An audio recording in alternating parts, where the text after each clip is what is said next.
Hello, everyone, and welcome to another episode of the Idea to Value podcast. I'm your host, Nick Skillicorn, and I'm thrilled to have with me today Dr. Michael D Mumford. He is the George Lynn Cross Distinguished Research Professor of Psychology at the University of Oklahoma. He's won the Eminent Leadership Scholar Award from the Academy of Management and the Arnhem Award for the Lifetime Study of Creativity, and is also the current editor of the Creativity Research Journal. So if you want to know about what's happening around the world in creativity research, the guest today is the one for you. Dr. Mumford, it's wonderful having you here today. Hello all. Hello. Welcome to the Idea to Value podcast, where in every episode we highlight the latest insights into creativity and innovation from experts around the world. I'm your host, Nick Skillicorn. I care about the evidence behind what makes ideas happen, and I've already helped thousands of people just like you through my unique insights into recent scientific findings of how creativity works. I also show you how to turbocharge innovation programs so they finally deliver on the value and ideas you've been struggling to execute. Get your free training on how creativity can be improved by registering now at www.ideatovalue.com. Now let's get on with today's episode. So for people who don't know about you and your work, could you just give us a very, very brief summary of how you got started and where you got to and how you got to where you are now? I got started studying creativity mostly because I was mad at my doctoral advisor, who in my generals for my PhD had given me a question about biases in Lehman's findings on age and creativity and the implications of Lehman's findings. And it was the best answer I gave in my generals, far and away.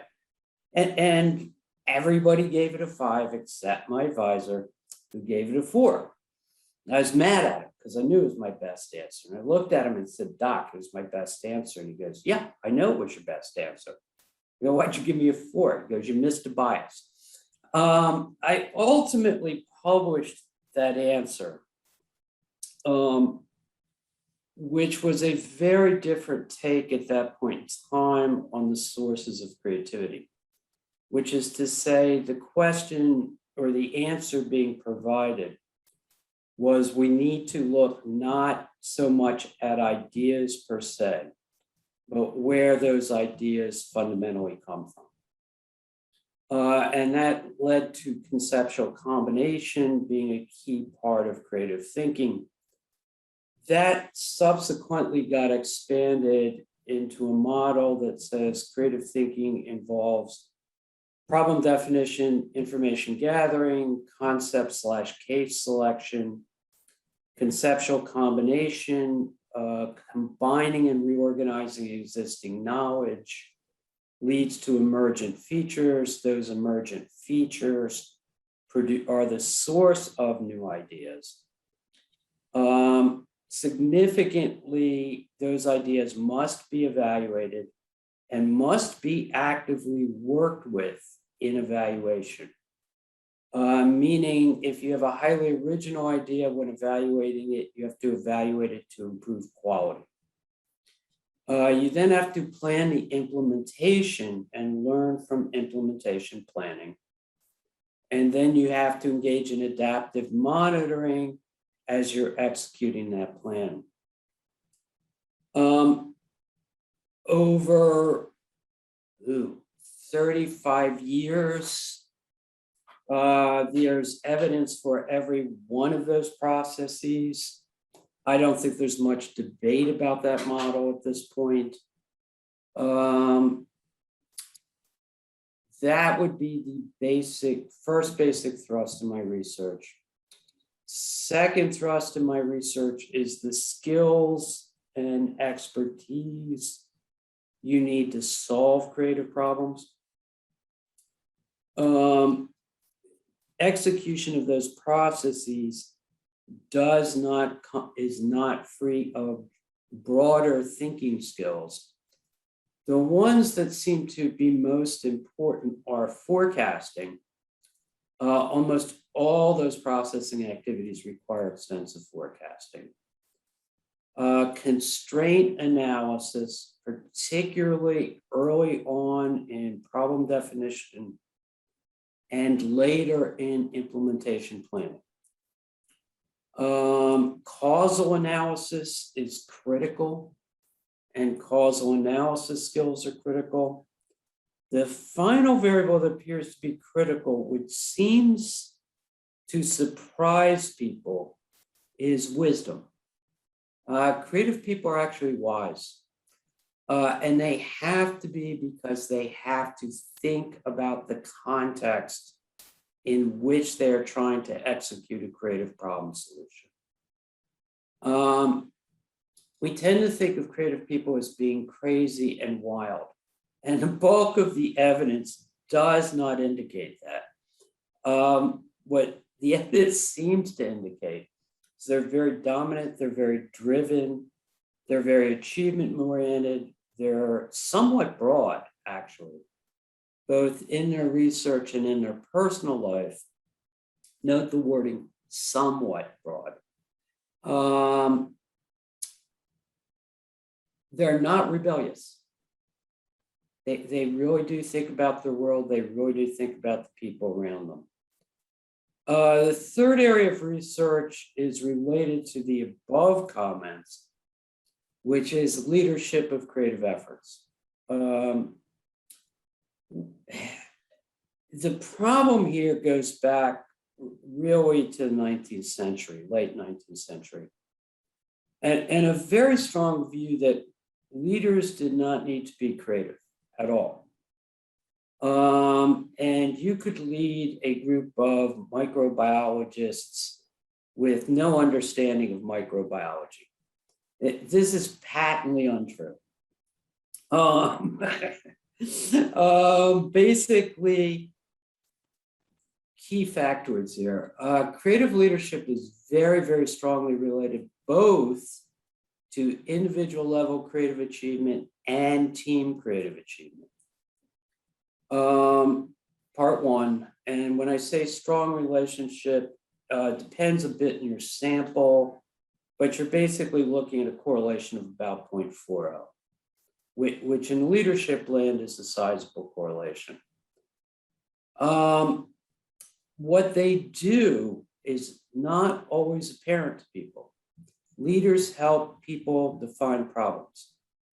Leaders tell them this is good information to look at. This is a good anomaly to think about.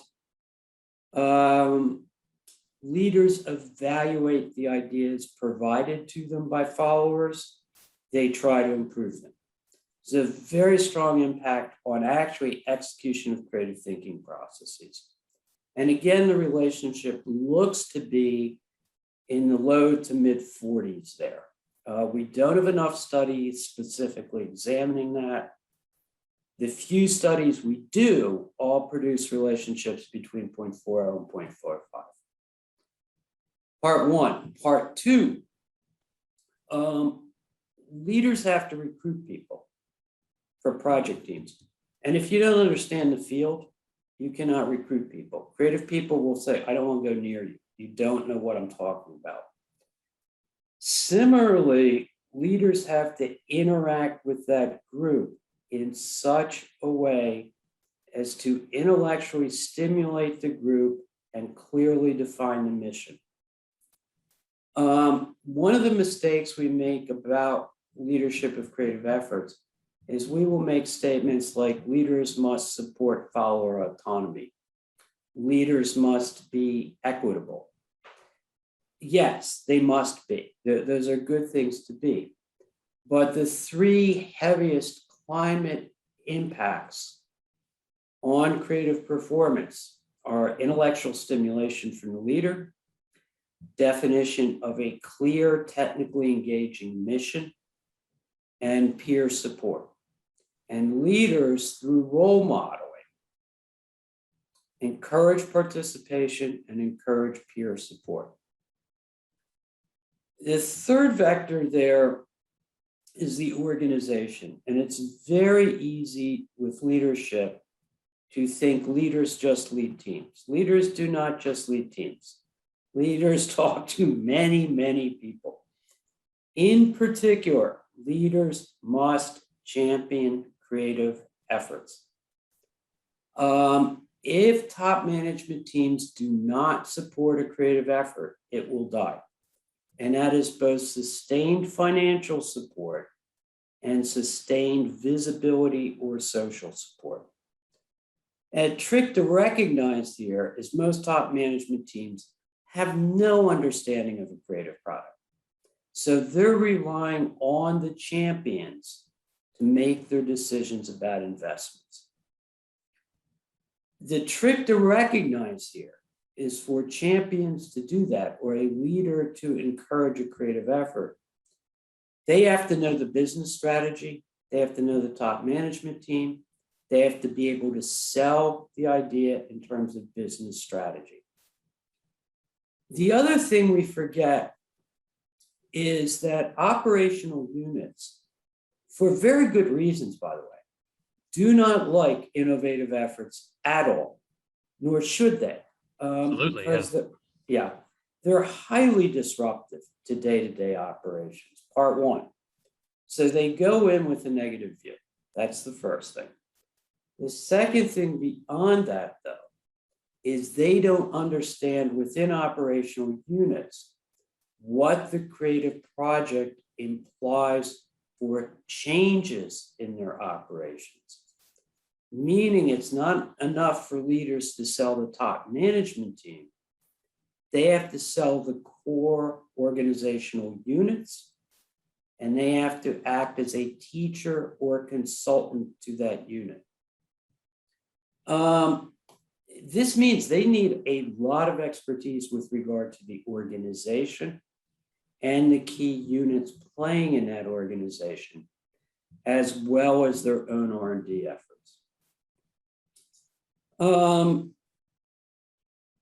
Any other fun factoids here?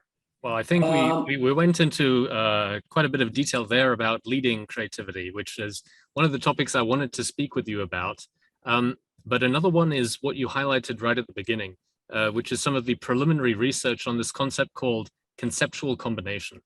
Now, I wrote an article a while back trying to tell people that creativity relies on taking something that previously existed. It's almost impossible to be creative with a 100% purely blank page and no seeds of information to start from. So what is your research actually telling you about how creativity works and how it needs a starting point to trigger something? Yeah, let me do a little historical backflow here too. A lot of that material comes out of either two places. One is retrospective reports of creative people, which are often quite unreliable, actually. The second source of it is work done by Kuhn in the early 70s on technical innovation. What the research numbers have shown over the years is at a macro level, creativity and innovation is highly, highly incremental. There are not radical breaks. It's step one to step two to step three, okay? That's the first big clue here. Now, the second big clue here goes to the definition of creativity, which is often misdefined. Creativity involves, note the wording here, the production of high quality and or original and or elegant solutions. This part's really important. To complex, novel, ill-defined, or poorly structured problems. What everybody forgets about is the two complex, novel, ill-defined, poorly structured problems. As soon as you phrase creativity in that way, with that simple statement, it becomes clear you are not going to solve a creative problem without expertise. It can't be done. No expertise, no creativity. Now, remember with that statement that expertise is relevant to the problem and relevant to the individual stage of development. Having said that, no expertise, no creative problem solution, okay?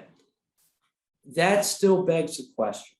And the question it begs is, if you're just using extant expertise, it's not a creative problem solution. That then leads to the question, how do people use expertise to generate creative problem solutions? That's where you go to conceptual combination.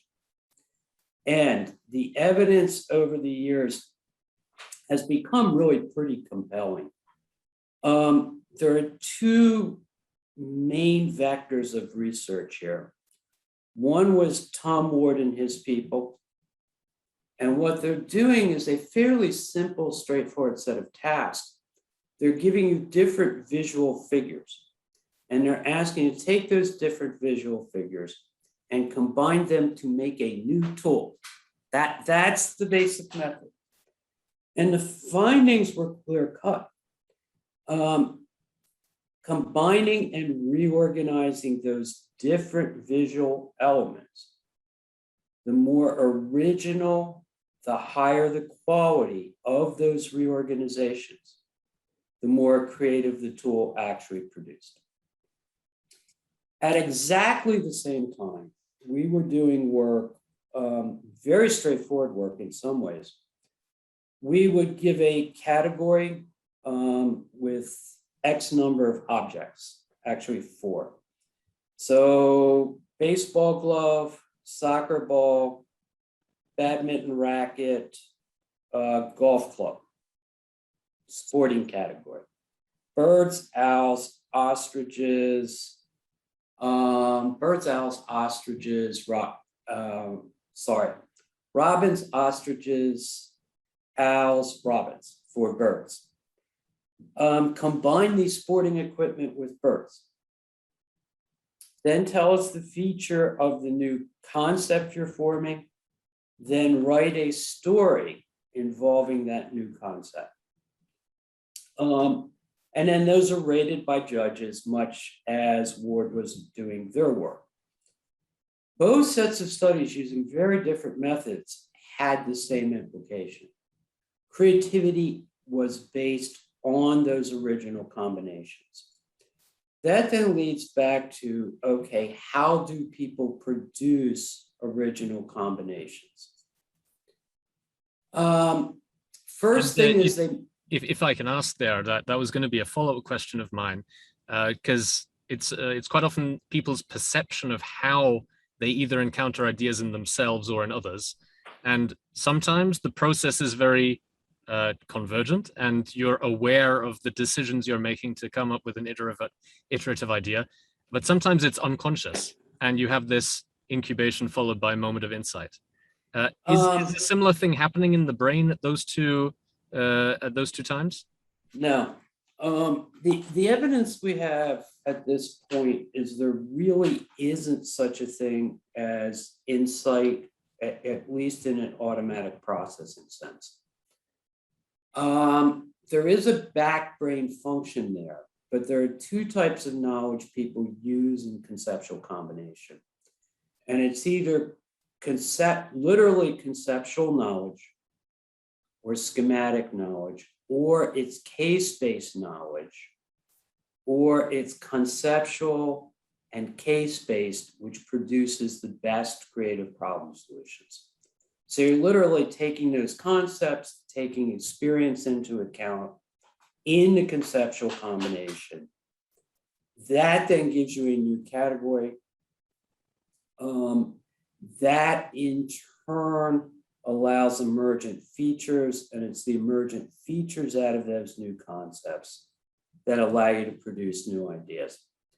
The only time associational or / insight works in conceptual combination is it's kind of a value added thing.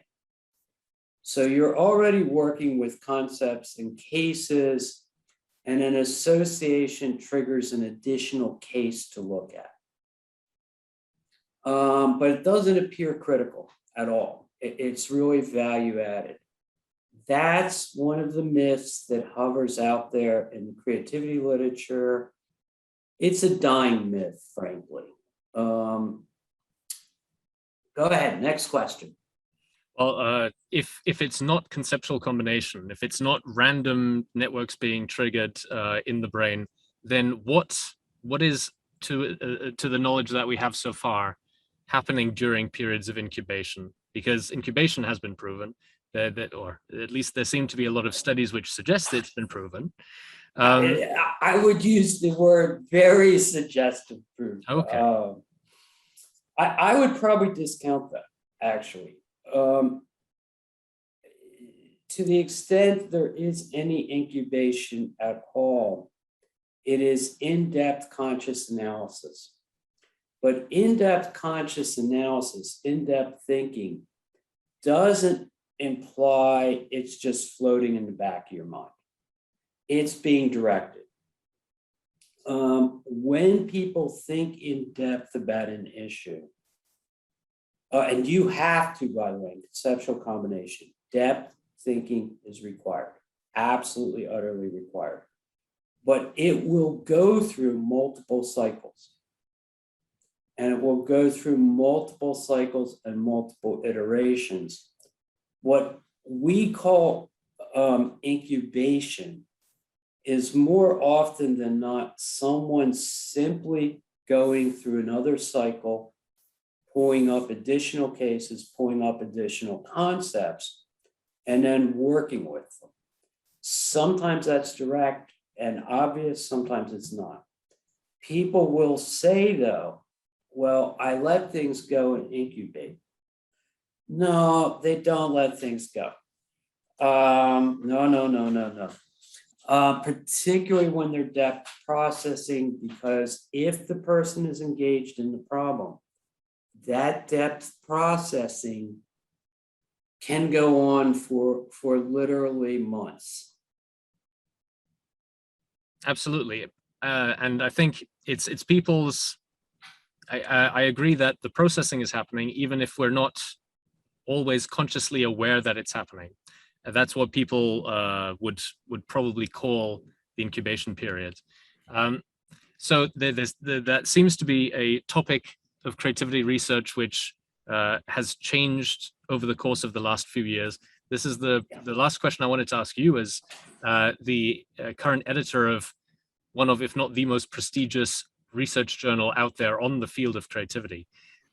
What have you seen in the last, let's say, decade or so, as far as creativity research? What's going well? What are interesting new topics? What's maybe fallen a bit more by the wayside? And what gets you excited? It's an interesting question. We're seeing, I'm going to be very scattered in answering this question. Absolutely. Very scattered. You know, in terms of speed of development, when you realize the low point in creativity research came in 1990, actually, with the publication of the infamous Ninja Secrets of Creativity article in Journal of Creative Behavior, the world's worst article on creativity ever. And there were probably roughly 15 of us all actively working, who were all actively horrified by that article. Over the last 30 years, the turnaround in the creativity literature has been fantastic, particularly with adding psychology of aesthetics, creativity, and the arts to the mix. So you've now got 3 solid journals. They're all publishing good stuff.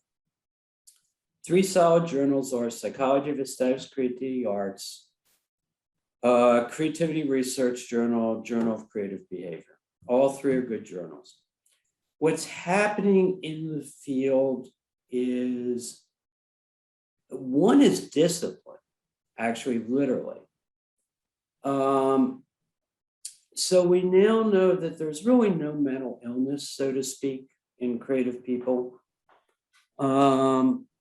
That's significant. That's hovered out there for many years. Actually, they're very healthy. Might be a tad strange, but they're very healthy. Part 1. Part 2, the personality and creativity literature itself has begun to focus much more on curiosity, persistence, self-discipline, self-regulation. That's significant. So we're drilling down off of the big five to lower level constructs and then looking at those personality attributes that actually make a concrete difference in creative problem solving. Third area we're starting to see emerge as significant is a realization that the world out there, the world the creative person lives in, has large and significant effects on creative cognition. In particular, we're seeing that constraints, imposition of constraints, how the constraints are imposed, don't necessarily inhibit creative problem solving, they enhance it. Similarly, we're seeing that creative people make errors all the time, but they dwell in their errors. Creative people tend to be curious about certain phenomena. That curiosity leads them to focus on anomalies, but anomalies vis-a-vis key facts, hence the curiosity findings. Those are all very, very significant, meaning the literature is getting much, much stronger, much more detailed on how creative problem solving actually occurs. We're seeing more work on appreciation of creative work. And bear in mind, creative work is often totally unappreciated. And if you watch ratings of highly creative TV shows, your more creative, better TV shows are actually not like that much. We're seeing more focus, though, on both how creators deal with that themselves and how the public views creative efforts. The next area that's important is there's been an assumption for years that creativity is the same everywhere. It's not. Yes, the same basic processing activities are involved. Yes, expertise is always involved. But the type of expertise that's used, part one, and the processing operations that are particularly critical differ from domain to domain. And we're seeing more studies looking at how do you be creative in this domain. That's important. That's very important generally. We're starting to see more bioneurological studies. At this point, what they basically show is that the executive function, meaning frontal cortex processing, is what's critical to creative problem solving. It's very fuzzy past executive functioning brain lighting up. Once you get past the executive function, it's just not clear what other areas are lighting up.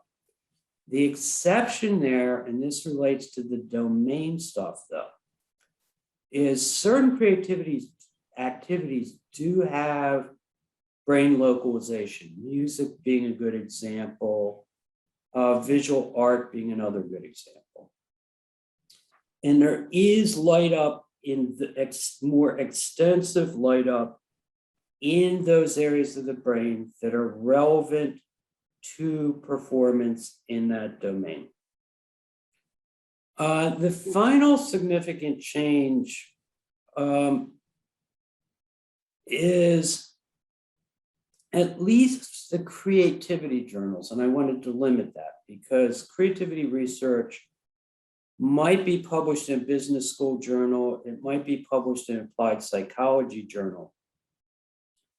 But the creativity journals have become much tighter in their methodological expectations. And it goes back to a comment I made earlier talking to you. if you give me a self-report study of creativity, so I'm going to rate my own creativity, I'm going to reject that article immediately because we know creative people are highly self-critical. That comes out of both experimental studies and historiometric studies.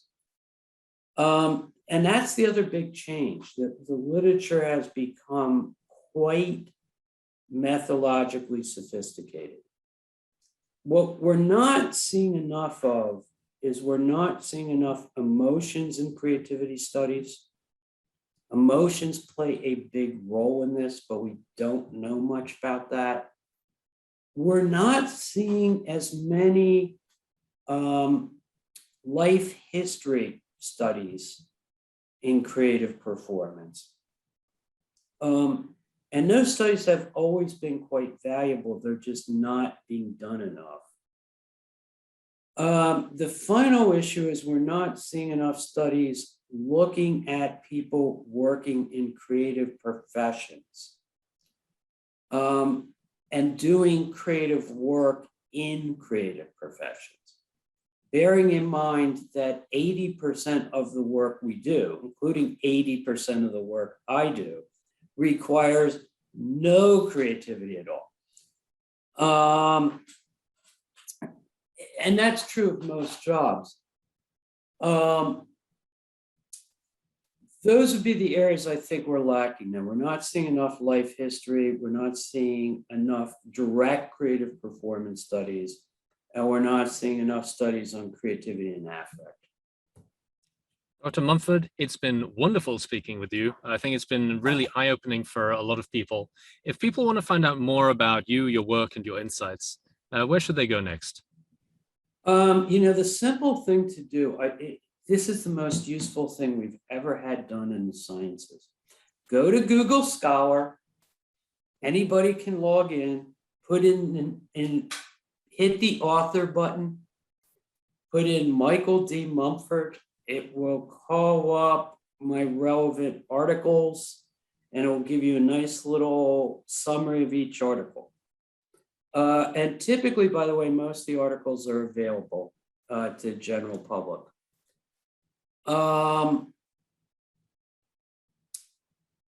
There's a biography coming out on me, but I don't know where that biography is, but I forget who's doing it. But if you contact Ronnie Ryder Pelmon at University of Nebraska, Omaha, since she's one of the authors of said biography, I'm sure she'd be glad to send it along. Final thing, and this is just a general comment. Remember, it takes a long time to become creative in a field. It's not quick. And I think that myth hovers out there partly because of mathematicians, partly because of physicists. But when you take heavily mathematically dependent fields out, you're usually looking at somebody in their mid-40s to late 50s as their peak period of creative work. Don't forget that. That's the one thing I wanted to say, going back to how I started in this. It was fun. I hope I helped Nick. Usually I babble. It's been really wonderful speaking with you, and I look forward to speaking again with you soon. Okay, take care. Bye all. Thank you so much for listening. If you liked it, please like, share, and subscribe, and leave me a comment about what you thought and what you'd like to see more about. If you want to take your creativity and innovation capabilities to the next level, then invest in yourself with the premium training only available at ideatovalue.com. These exclusive training modules have all been put together by me, Nick Skillicorn, and have been used by thousands of artists, innovation leaders, and CEOs to become better at understanding the source of their creativity and executing on their innovation ambitions. And there is no risk to you, as they are backed by our money-back guarantee. Now, don't forget to go out there and make your ideas a reality. See you again soon.